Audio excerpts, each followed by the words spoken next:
Si Pet na lang pakilala ko. Sige.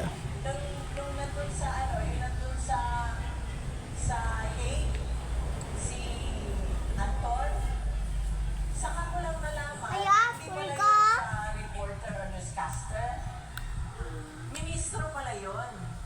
Kaya yun naman nun ako, sabi ko, hindi kailangan yun. Pwede mangala ko ka-vlog sa cellphone ko, Dan, no? Ang Kaya ito, yung vlog na Dan, eh. Saksi ako dyan. Yung mga ministro nila. Grabe. Bawa ko. Eto, sorry to say ako po, laki po akong elementary pa lang po. Ako po ay lumaki sa ULC. Ito, hindi ko po minamalit yung aking mga nakaraang kinalakihang iglesia o church, ika nga. Pero ito, dito ko nakita ito. Yung pastor nila, yung mga ministro nila, maging sa Hong Kong, ay driver namin. Totoo po. Yung, ganun sa kanila, hindi yung, ako ang ministro, ako ang pastor, ako. Ingat ako dun kasi malay mo yung katabi mo na nagsisilbi sa'yo, pastor pala. Yung katabi mo, ministro pala.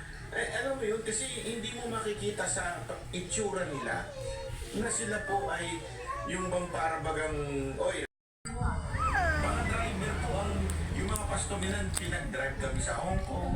Kung saan man kami pumunta na, pinag-drive ka, ganun. First time yung gathering namin, gusto ko may prayer. So sabi ko kay Anton, alam ka na, kahit sino lang. nag-inom sa Kaya lang nga. kwentuhan, tapos may yun naman ako nag-umpisa Sipe. kasal. Ang kulang dapat itong So, sipe. yan ang ko. Walang kriminal sa grupo ng KOTC. Ba na? Yung, Walang kriminal dyan. hindi kasi nakakagulat. Ultimo yung worship singer nila, yung kanilang pinuno sa worship team. Yan yung parang pinaka tumutugtog, kumakanta. Tapos na ako, Dad. Na-search ko na si Mama. Hello. Nakakulong yun eh. Kasama ni Pastor doon sa mga pambabae. Hiwalay ang lalaki sa babae doon sa kulungan. Ano guys? Magugulat ka. I mean, pambihira naman yan. Ano klaseng akusasyon yung mga yun? Tuturuan lahat magtrabaho. Bible-based yan. Nag-aaral yan sila ng Biblia.